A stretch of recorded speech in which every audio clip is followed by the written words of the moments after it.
Jace, does this guy like only read business books? Think again.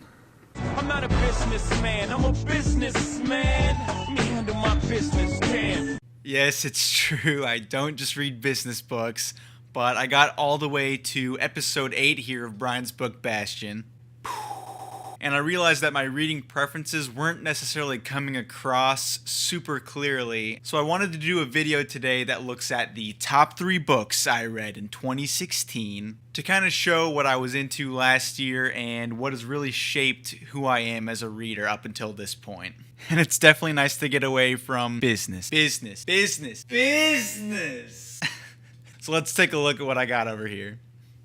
Number 1, I have a placeholder for Cat's Cradle by Kurt Vonnegut. That one was borrowed, so I don't really have it here with me, but that's going to work for now. Last summer was my introduction to Kurt Vonnegut, and boy, what an introduction it was. I took the basic route and started out with Slaughterhouse-Five, and absolutely loved it.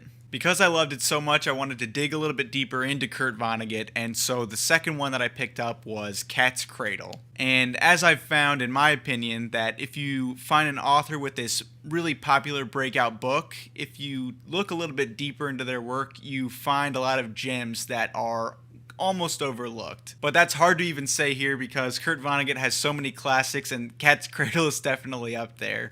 But to me, this was the best KV that I've read so far. Now, it all starts out with this guy, John, who calls himself Jonah, who described a time when he was planning on writing a book about what important Americans did on the day that we dropped the bomb on Hiroshima. Soon, when his research leads him to Felix Honecker, who was actually somebody who helped develop the atomic bomb in this universe, he gets entangled in the lives of Felix's children and begins to learn about this mysterious substance, Ice-9. The story progresses to this fictional Caribbean island of San Lorenzo, and you start to learn more deeply about the native but currently banned religion of Bokononism, which is talked about throughout the book and is kind of a classic Vonnegut, darkly humorous look at the inevitability of life, and gives a catchphrase that's not unlike Slaughterhouse-Five's So It Goes. Busy, busy, busy.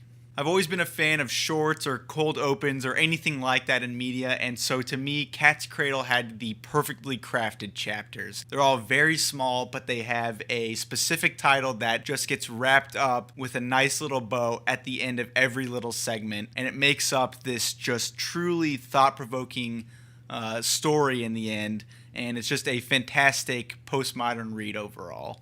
Next up is The Recognitions. This is underappreciated postmodern history right here. Seriously, why doesn't anyone talk about William Gaddis?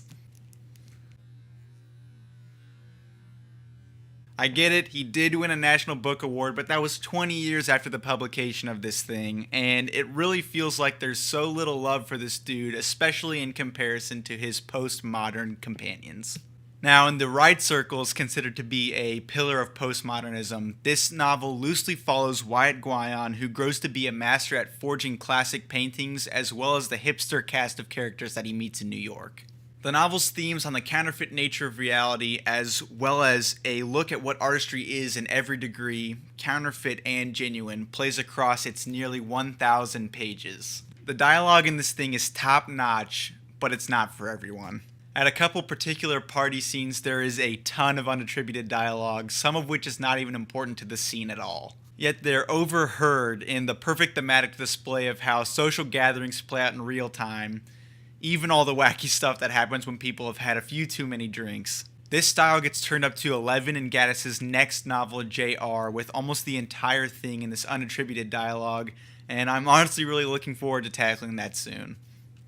But the ending of The Recognitions is dark, but it's so immensely satisfying when you really consider the themes of the novel as a whole. Highly recommended. Last but definitely not least, we have Miles the Autobiography.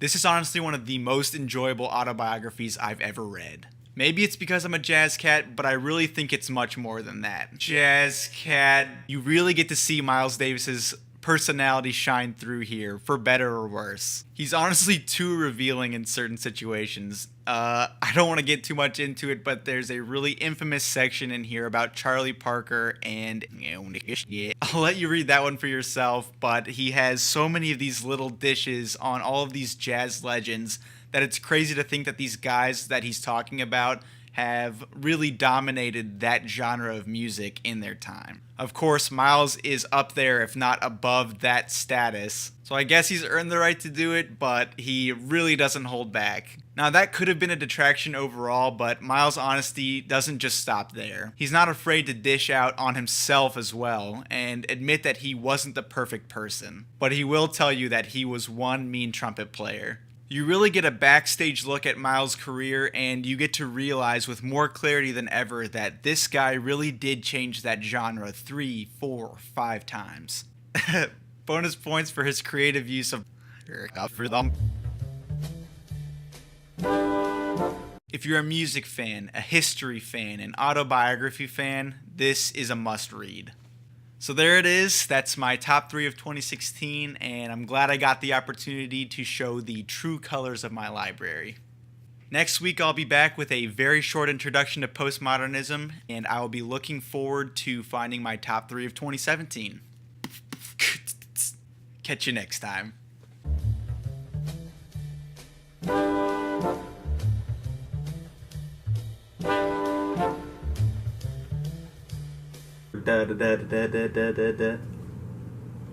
Boom.